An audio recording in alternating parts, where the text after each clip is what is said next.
What's up, fuckers? This is Fuck I Love AEW, Graham's Green. Oh, Boogie. So we're going to be talking about Dynamite on February 26th in Kansas City. Overall, what do you think about tonight's Dynamite? I thought there's a couple great matches. I thought the first match was really good. Yeah. I think I'm putting it against NXT, and I think they both had a lot of things lacking this week. I think Dynamite had higher moments, though. Dynamite had higher moments. It had a bigger show feel. The crowd was obviously a bigger crowd, a more involved crowd. Yeah, but NXT had a little bit more on the side of storytelling this time. Yeah. I mean, they're both really good shows. Yeah, they're both B+ shows, anyways. And if you want to hear what we're gonna be talking about NXT in our next episode of Fuck I Love Wrestling, which comes out later today. Yep. So overall, it's pretty good. I don't think it was as good as the last 2 weeks. No. Well, I mean, you can't beat the Cody's high spot. That destroys anything they put on this week. But they started off Dynamite really strong with the 30-minute Iron Man match between Pac and Omega. Yeah. I mean, Kenny Omega actually got a lot of respect for him. I mean, despite what Jim Cornette says, I hadn't really seen him wrestle solo before. Yeah. And I thought he looked really good. Oh, yeah, he was great. He definitely earned my respect. I was a little like I liked him before this. I thought he was too Japanese. A little of his gesticulating and his movements and his facial expressions he were a does little... the shocked eyes from fucking Japan. The Mansoor thing. Yeah. We're a little too Japanese, but he definitely can wrestle. He can wrestle his fucking ass off. Yeah. So the match starts off slow with holds and chain wrestling, very evenly matched. The Young Bucks are outside the ring during the match.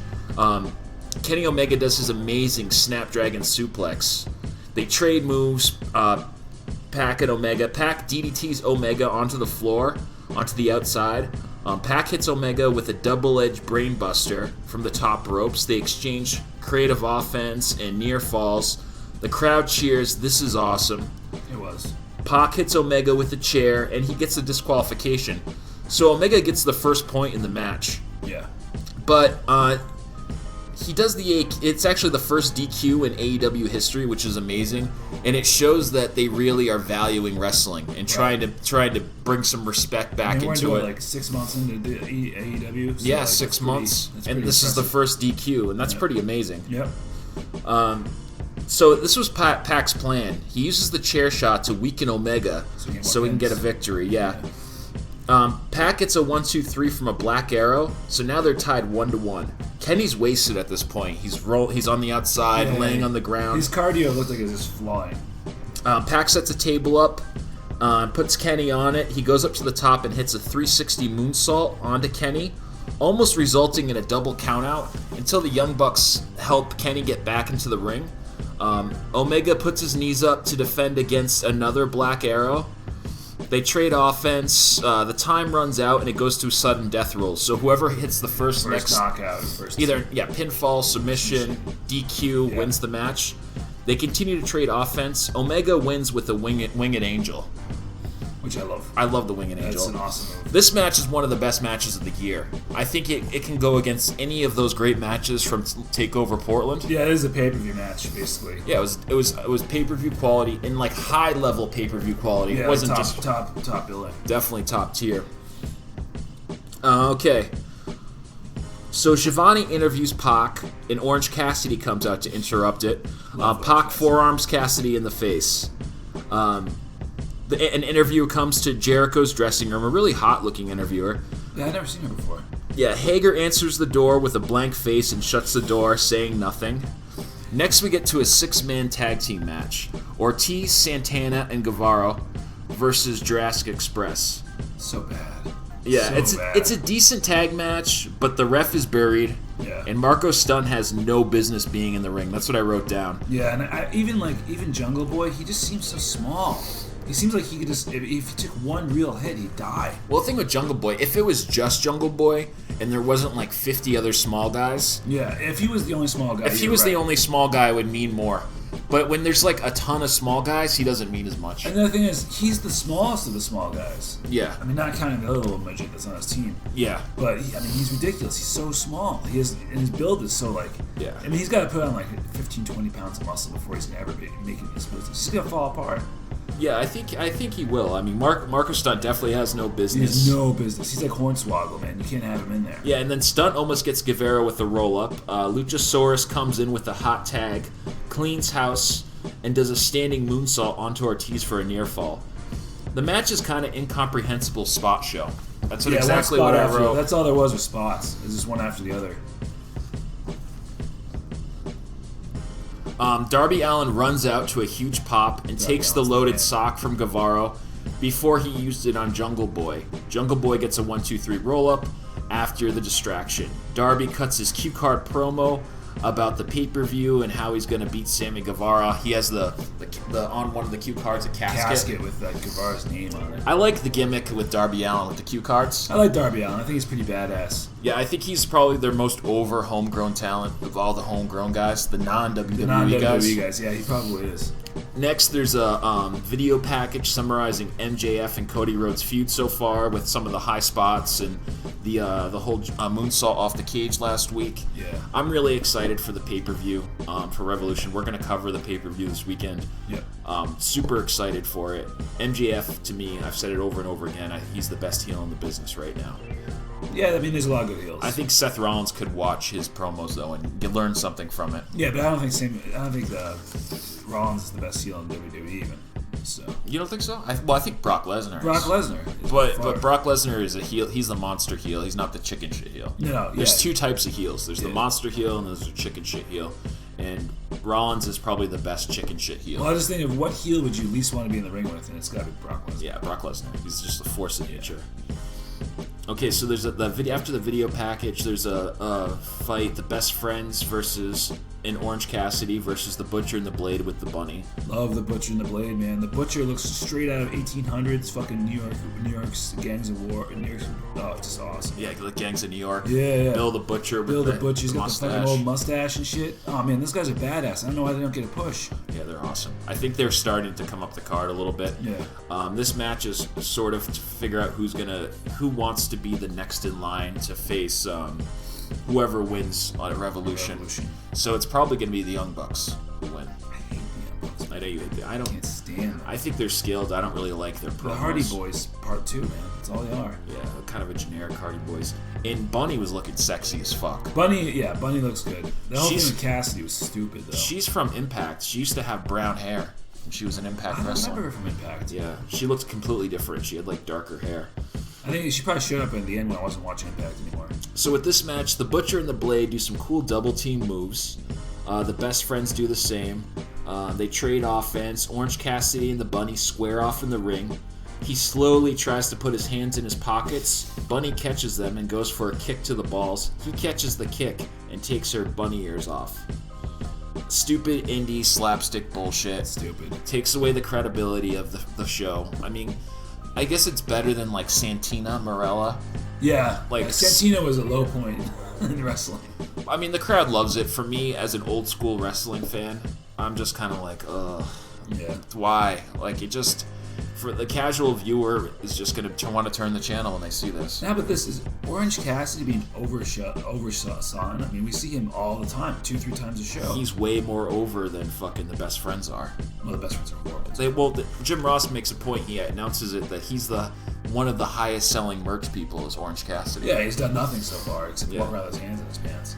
And it's announced here that Orange Cassidy is going to fight Pac at Revolution. Oof. And apparently, on the indies, Orange Cassidy can actually go.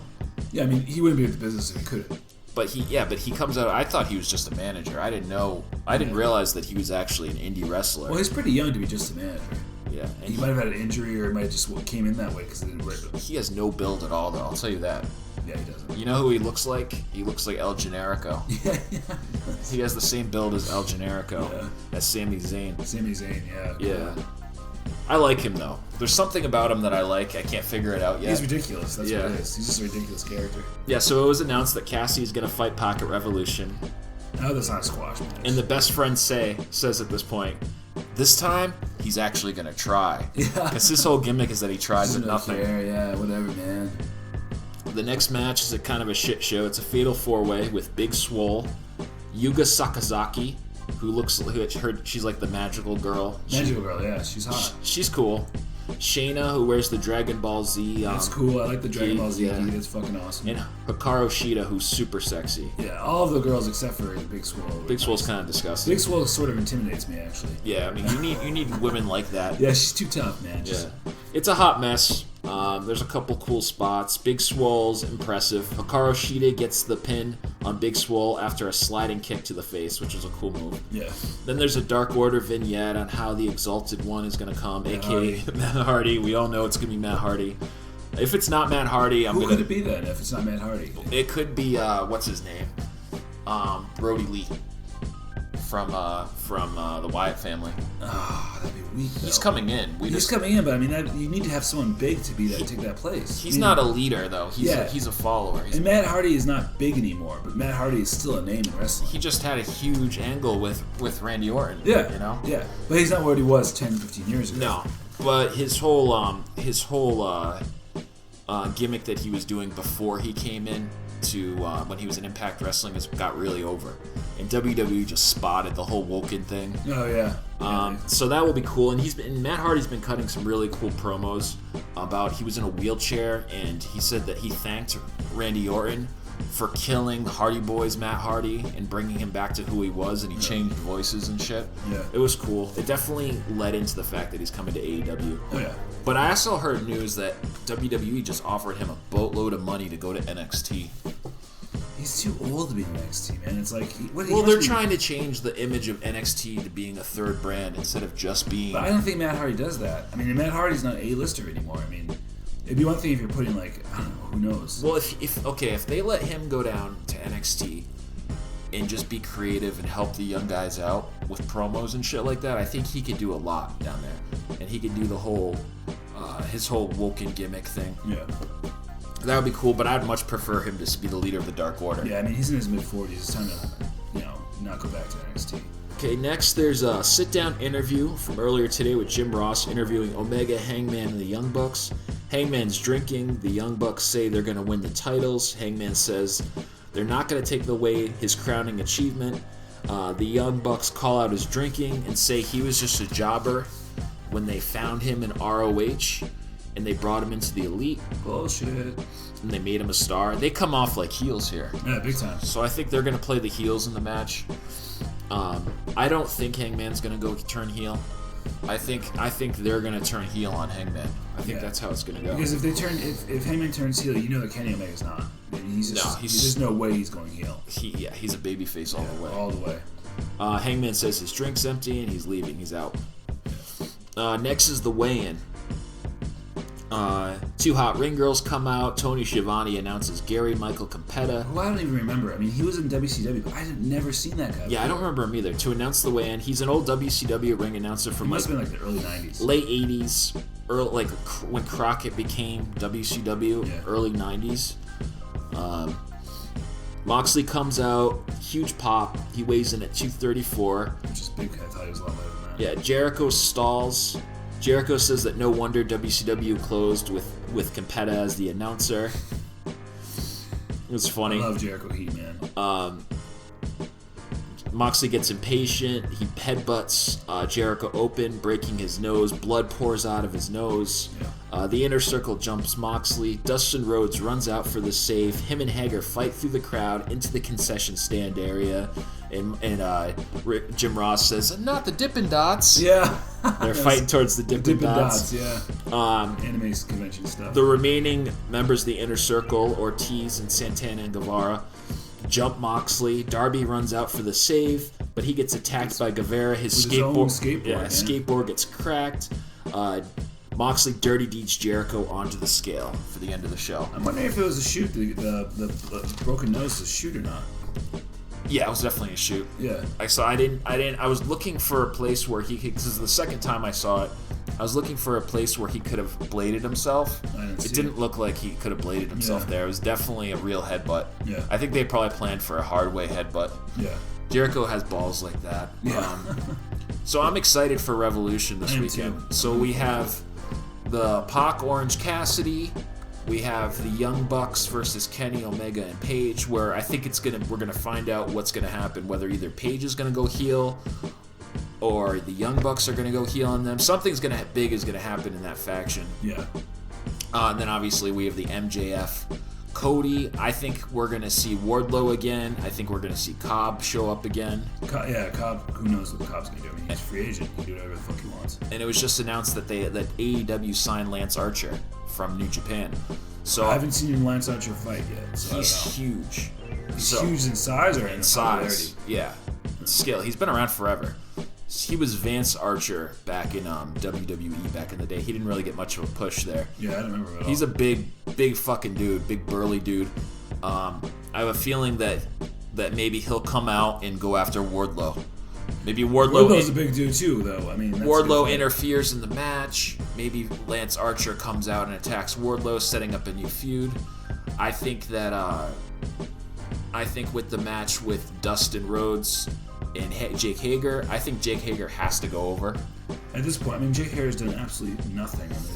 Well, they've been building him up. I think they've been building up, but all he does is stand around in his khaki short pants and like fucking growls at people. Yeah, I want to see him fight. Yeah. When's the last time he fought? I mean, how long? Just Bellator. No, I'm talking about real like wrestling though. Like, it's when's been the last time? It's been a long time. 7 years, I think. Yeah.